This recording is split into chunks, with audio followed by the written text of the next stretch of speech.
Friends, आज हम review करेंगे जोशांदा। तो आइए जानते हैं जोशांदा है क्या और इसका इस्तेमाल कैसे कैसे किया जाता है। ये लिमरा डिप डिप जोशांदा है। ये trusted herbal remedy for cough and cold, जो नज़ला, जुकाम, खांसी, गले की खराश, नाक की जलन, खुश्की व सर दर्द में लाभदायक है। दोस्तों, इसकी एक्सपायरी है 1/2019 और इसका मैक्सिमम रिटेल प्राइस है 18 रुपीज़, जो कफ और कोल्ड के लिए होता है। तो जोशांदा ये बहुत सारे जड़ी बूटियों से मिलके बना हुआ। आइए इसका इस्तेमाल कैसे करते हैं, आइए देखते हैं।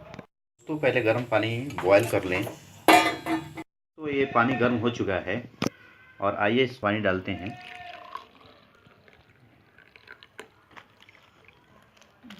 और 1 ड्रिप जोशांदा निकालते हैं।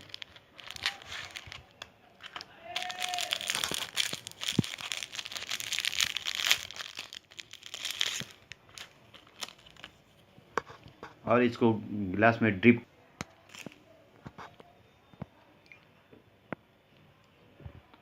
जैसा आप देख रहे हैं दोस्तों, ये पानी में कलर छोड़ रहा है।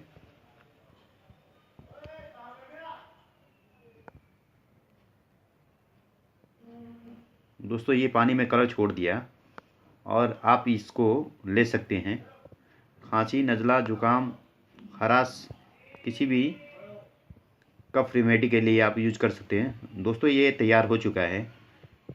दोस्तों, ये वीडियो आपको कैसा लगा, आप लाइक कर सकते हैं, कमेंट कर सकते हैं और आगे जानने के सब्सक्राइब करें। Thank you.